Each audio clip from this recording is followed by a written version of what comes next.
My husband and mother-in-law plotted to steal my $50,000. On our third anniversary, while everyone praised my hairstyle, my jealous mother-in-law angrily demanded, "Send your $50,000 to my bank or get out." When I confronted her, she kicked me out and sprayed something on my hair. To my horror, my hair began falling out. What happened next was even more shocking. I never thought a regular Thursday brunch would turn into the day I found out about my husband's betrayal. But there I was, frozen in the hallway, listening to him and his parents plot to get their hands on my family's money. My name is Sydney, and until that moment, I thought my life was under control. I'm a music teacher, married to Luke, who I thought was the love of my life, and a mother to our amazing 4-year-old daughter, Kate. My parents built a good life through hard work, and I've always been proud to follow their example of being independent. "She just needs the right push," Luke said in the living room, his voice calm and smooth, the way he sounds when he's making a sales pitch. "If we can get her to quit teaching, she'll have to rely more on her parents' support." I pressed myself against the wall, my heart pounding. Kate was upstairs napping, and I had just checked on her when I heard them talking. "Darling, you're being too subtle," said my mother-in-law, Anna, her voice sweet but filled with malice. "That salon chain her mother owns is worth $1 million. Sydney needs to realize her little music teaching job is beneath her potential." "Beneath her potential?" I mouthed silently, my hands clenching into fists. "It's not that simple," Luke sighed. "Sydney is stubborn about her independence. She gets that from her father." "Well, her father's not getting any younger," my father-in-law, James, added. "And neither is her mother. Have you looked into their estate planning, Sue?" I felt sick to my stomach. Their voices blurred as blood rushed to my ears. For 4 years, I thought I knew Luke. But here he was, talking about me like I was some problem to solve or resource to exploit. The worst part? They spoke about my parents' money as if my mom and dad were already gone. My mom still works long hours at her salons because she loves it, and my dad spends his days tinkering with tech projects in his home office. They are both full of life, not the fragile people Luke and his parents made them out to be. I must have made a noise because the conversation in the living room abruptly stopped. Taking a deep breath, I straightened my shoulders, put on my best teacher smile, and stepped into the room. When I walked into the room, I used the same tone I use when I catch students passing notes in class. "Hey, everyone," I said, proud that my voice sounded calm. "Having a nice chat?" Luke's face shifted, first guilt, then concern, before he put on his usual charming smile. "Hey, babe, we were just talking about your career." "Oh." I picked up my coffee mug from the side table, trying to keep my hands busy. "Anything interesting?" Anna jumped in, her perfectly manicured nails and fake concern on full display. "Darling, we were just discussing how many more opportunities you could have if you weren't tied down to teaching with your family's resources, of course." "My family's resources," I interrupted, taking a slow sip of my now cold coffee, "are exactly that, my family's." The room went silent.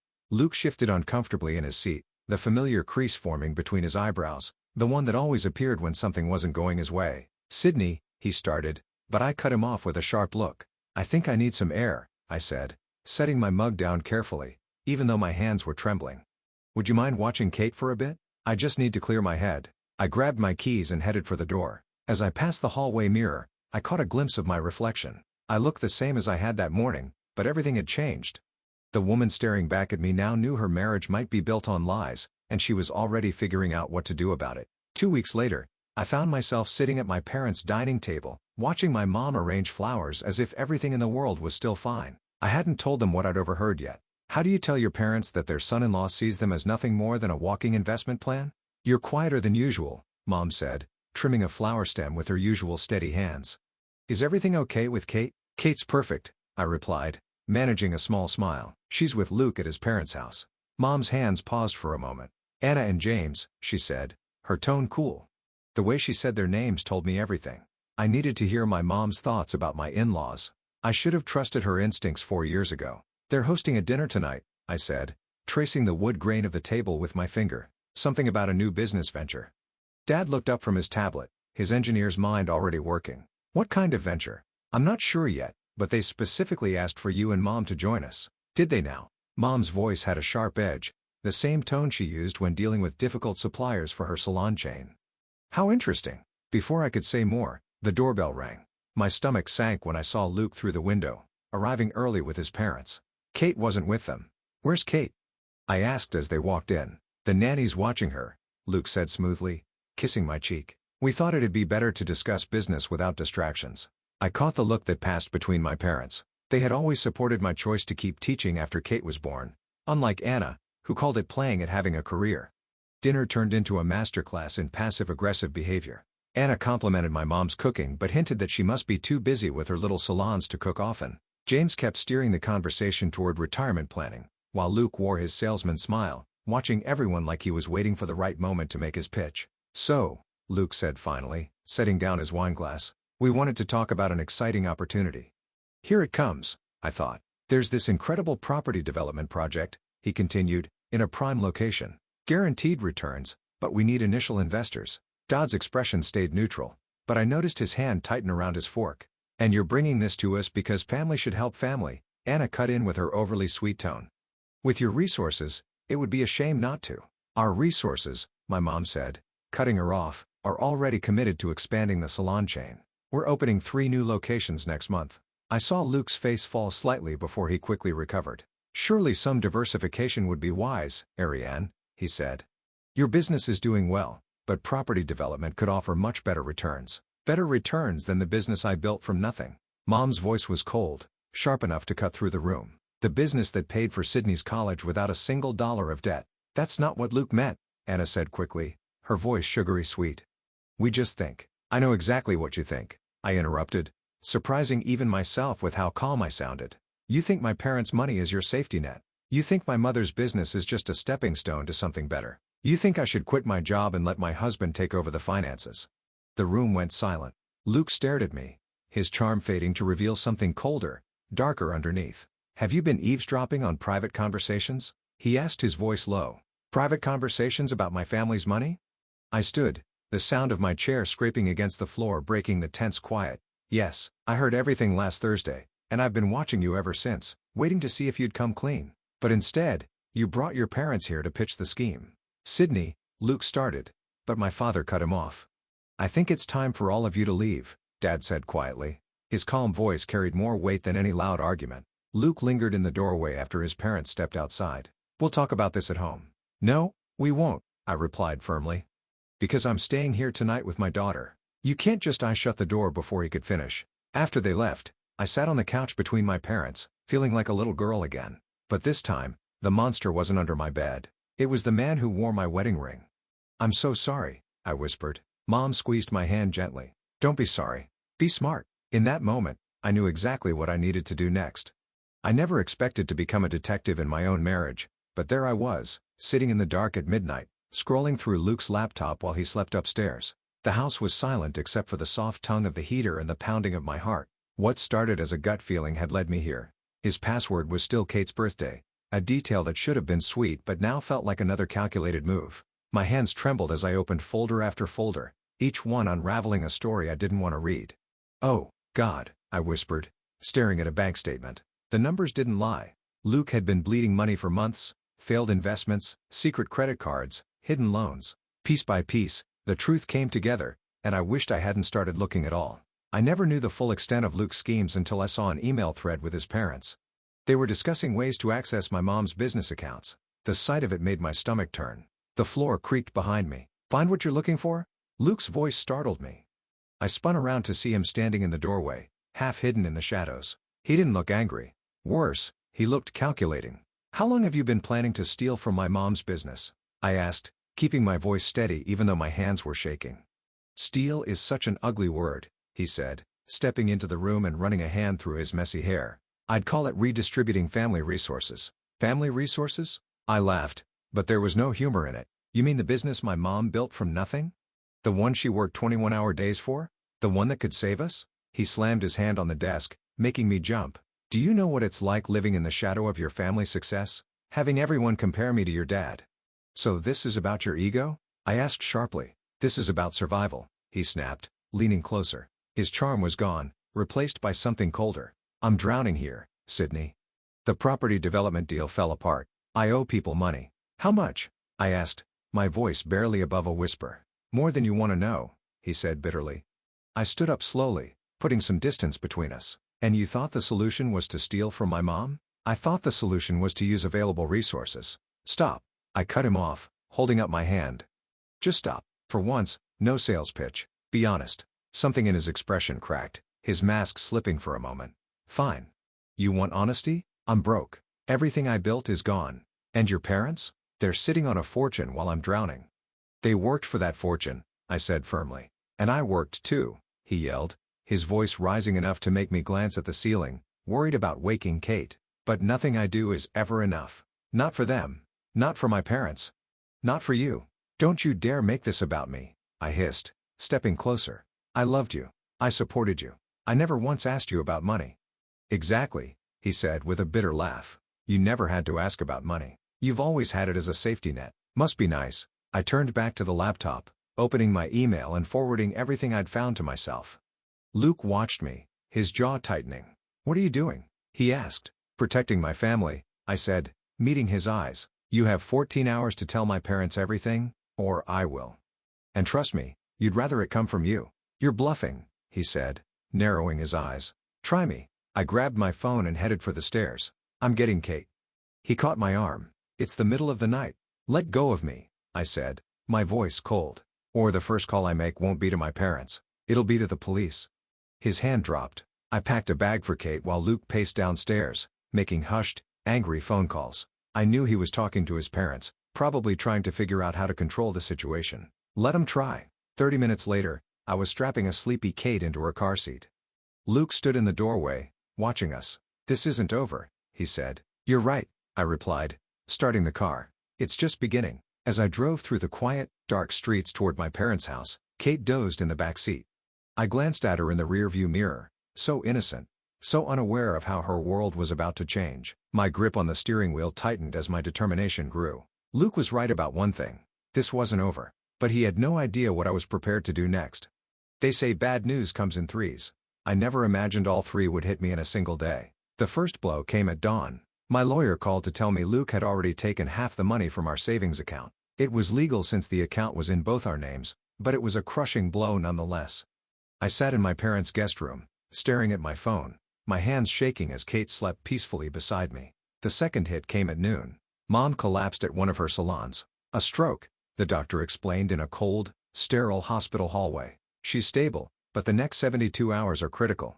I stood there, numb, as Dad gripped my hand tightly. Everything looked harsh and unreal under the fluorescent lights, like a nightmare I couldn't escape. The third came just before midnight, a text from an unknown number. Thought you should see this. Attached was a photo of Luke leaving a hotel with Anna, carrying what looked like documents. The timestamp showed it had been taken just hours after Kate and I left the house. I was still staring at the message when Dad returned from the coffee machine. The vultures are already circling, he said quietly, handing me a cup. Luke's been calling the salon managers, trying to get financial information.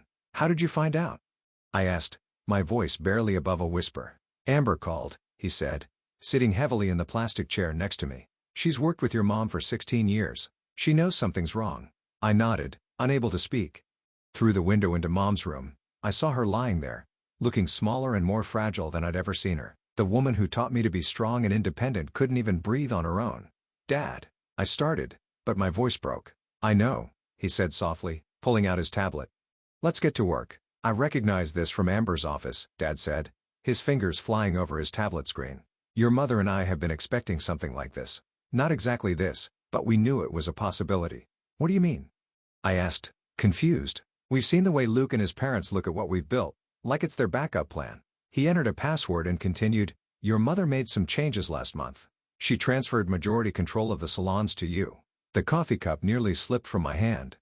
She did what? She said she had a feeling, Dad said with a sad smile. She always had good instincts about people. A commotion at the nurses' station made us both look up. Luke was there, arguing with security.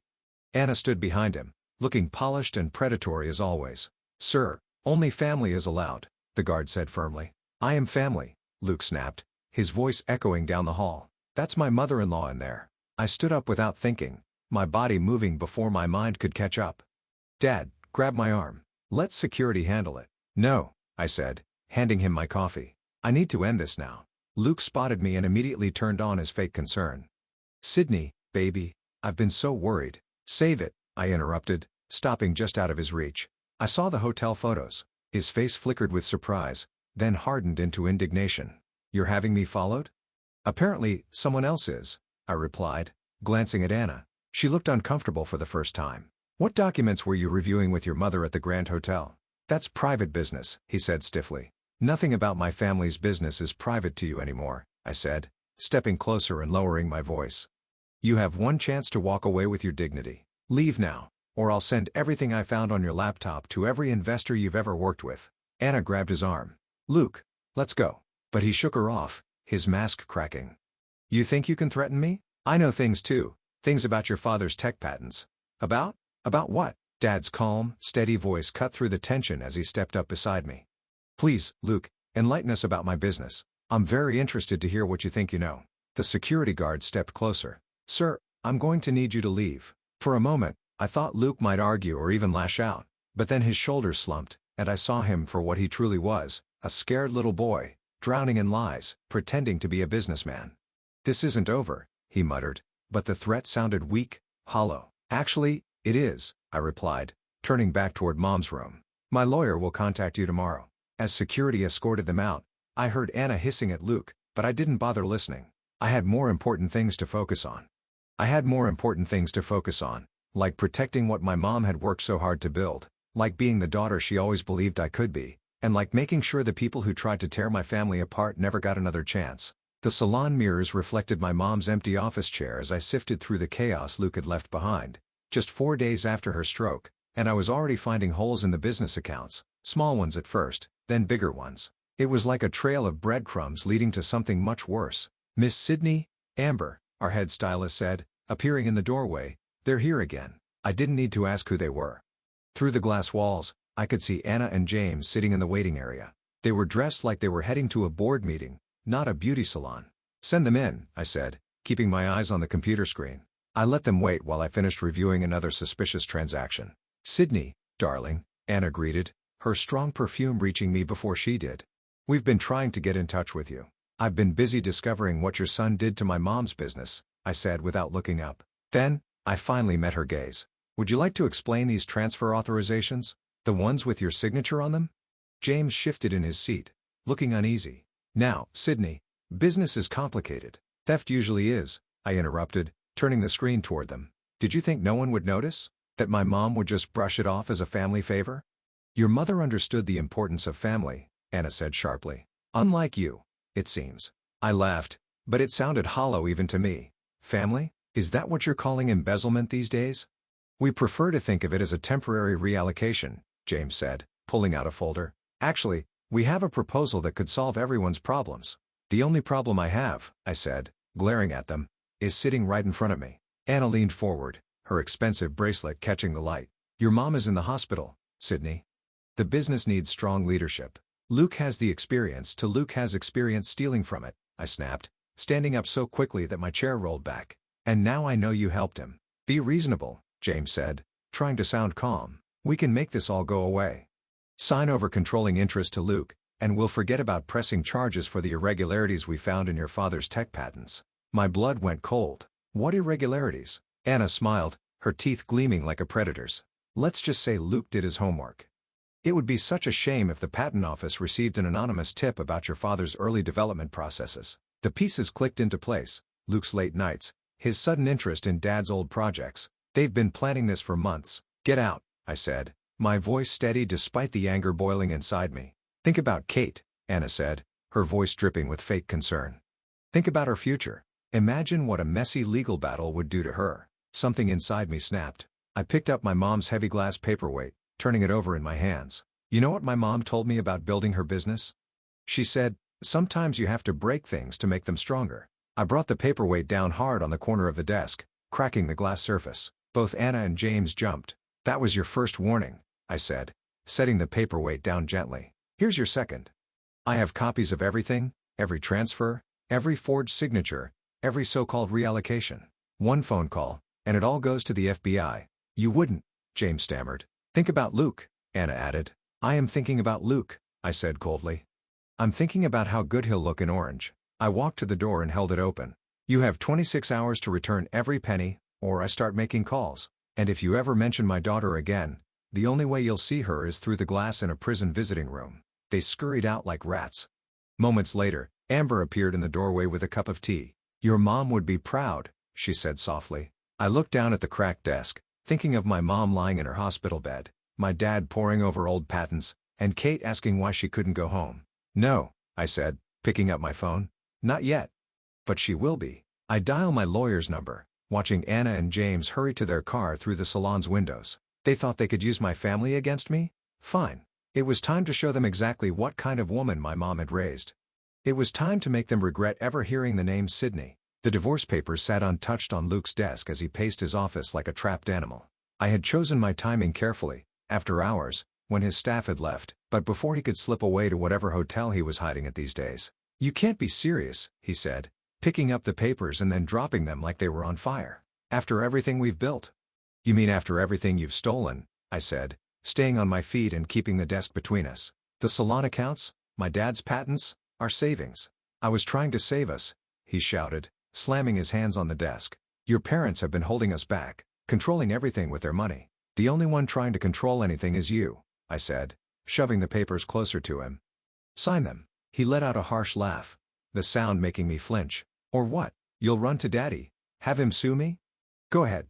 I'll drag every skeleton out of his closet, every shortcut he took building his precious tech empire." "You're bluffing," I said. "Am I?" Luke shot back, pulling out his phone and showing me documents.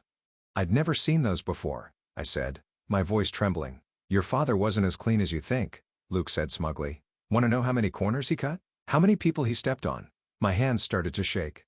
"Those are fake. The patent office won't think so," he said, his smile turning cruel. "Neither will his investors. One anonymous tip, and everything comes crashing down." "You destroy him just to hurt me?" "I destroy him to protect what's mine," Luke snapped, stepping closer. "Including you." I backed away, bumping into the wall. "I was never yours to own." "No." He moved even closer. "Then why did you marry me? Because you loved me? Or because your parents approved of my pedigree, my connections?" "Stop it," I said firmly. "Face it, Sydney. You're just like me, playing the game, using people." "I'm nothing like you," I hissed. "Really?" He grabbed my wrist as I tried to walk past him. "Then why are you here alone? Why didn't you bring your lawyer?" "Because you thought you could manipulate me, just like your mother taught you." I yanked my arm free. "Don't talk about my mother. Poor Arian," he said mockingly. "All those years building her empire, and now she can't even speak to defend it. How long before the board pushes you out? A month? A week?" Something inside me snapped. I grabbed the nearest object, a crystal award from his desk, and hurled it at the wall. The crash was loud, and the way he jumped was deeply satisfying. "You want to talk about manipulation?"